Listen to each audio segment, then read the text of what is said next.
ഇന്ന് നമ്മൾ എങ്ങോട്ടേക്കാണ് പോകണമെന്ന് വെച്ചാൽ ഇവിടെ ബുറൈദയിൽ കസിൻ പ്രവാസി സംഘത്തിൻ്റെ ഓണം ഫെസ്റ്റ് ഉണ്ടായിരുന്നു കേട്ടോ ഇന്ന്. അപ്പോൾ നമ്മൾ പോയപ്പോഴത്തേക്ക് ഒരു 5 മണിയൊക്കെ ആവാറായി. നെസ്റ്റോയിൽ വെച്ചിട്ടായിരുന്നു. ഇവിടെ അടുത്ത് തന്നെയാണ്, ഒരു 5 മിനിറ്റേ ഉള്ളൂ നമുക്ക് ഇവിടെ നിന്ന്. അപ്പോൾ നമ്മൾ ഒരു 5 മണിയൊക്കെ കഴിഞ്ഞപ്പോഴാണ് കേട്ടോ പോയത്. 3 മണിക്കൊക്കെ സ്റ്റാർട്ട് ചെയ്തെന്ന് തോന്നുന്നു. നമ്മൾ ചെന്നപ്പോൾ കുറേ പാട്ടും ഡാൻസൊക്കെ ഉണ്ടായിരുന്നു, പായസ മത്സരമൊക്കെ ഉണ്ടായിരുന്നു തോന്നുന്നു. പക്ഷെ അതൊന്നും നമ്മൾ കണ്ടില്ല. തിരുവാതിര ഒന്നും നമ്മൾ കണ്ടില്ലായിരുന്നു. അതൊക്കെ നേരത്തെ കഴിഞ്ഞു എന്ന് തോന്നുന്നു കേട്ടോ.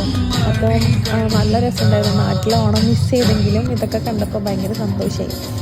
പിന്നെ കുറേ പിള്ളേരുടെ ഡാൻസും എല്ലാം നല്ല രസമായിരുന്നു. പിന്നെ നമ്മൾ കുറച്ച് നേരം ഒരു 2-3 മണിക്കൂറൊക്കെ അവിടെ ഇരുന്ന് എല്ലാം കണ്ടിട്ട് പിന്നെ നേരെ തന്നെ നമ്മൾ ന്യൂ സാഗറിൽ പോയി ഭക്ഷണം കഴിക്കാമെന്ന് വിചാരിച്ചു. അതൊക്കെ കഴിച്ചിട്ട് ഇപ്പോൾ വീട്ടിലേക്ക് പോവാണ് കേട്ടോ. അങ്ങനെ എല്ലാം കഴിഞ്ഞ് നമ്മൾ വീട്ടിൽ വന്നിട്ടോ. അപ്പോൾ ഞാൻ ഉറങ്ങാമെന്ന് വിചാരിച്ചിങ്ങനെ ഇരിക്കുകയാണ്. അപ്പോൾ അത്രേ ഉള്ളൂ. Tata, good night.